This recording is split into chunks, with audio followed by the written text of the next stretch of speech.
So today you released the Alba Party's manifesto. Can you just sum up for voters who might be watching this what your key points are? Well, shake them up. We think that Holyrood needs a good shake.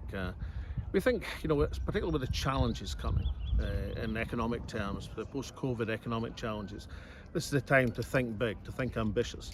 And Alpa's got the manifesto that does exactly that. Secondly, of course, the difference between Alpa and other parties is the sense of urgency we have about Scottish independence. If we're successful and the people give us seats, then in 3 weeks' time we'll be laying a motion before the Scottish Parliament instructing the Scottish Government to begin independence negotiations with Whitehall. Now that's a process that may take some time, but believe me, unless you start that process, you'll never finish. So we want to inject urgency into the independence debate. And you mentioned independence there, which Alba are pushing for, but so are the SNP. So what are the main differences between the two parties? Well, the difference is that we want this process to start now. The SNP are saying at some point, maybe midway through this next parliamentary term. The Green Party, who say they're in favour of independence, they want it, I think, in 2026.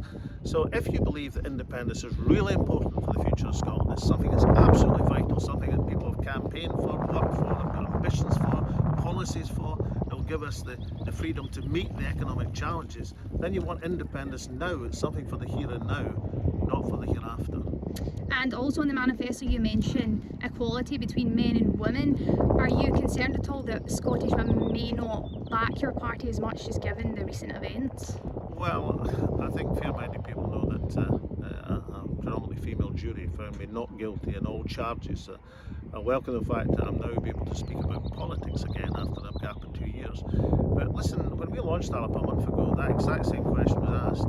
Now we have a group of Alpa candidates, 18 women, 14 men, but also some of the strongest female voices, feminist voices in Scottish politics over the last 20, 30 years are now standing as Alpa candidates, and they're doing that because they see Alpa as the party which has the strongest commitment to women's rights in Scotland, particularly the protection of single-sex spaces, which is something that's under threat at the present moment, and many women are concerned about it. They don't want changing rooms and toilets not to be preserved of women. These are rights that have been hard won, and they shouldn't be sacrificed now. And therefore Alpa has a very, very strong commitment to women's rights, having held the first women's political conference that I know of in Scotland for the last 10 years. So I think we've demonstrated our commitment by what we've done already, and we'll demonstrate it more if we get representation of some of these fine Alpa women candidates get into Parliament.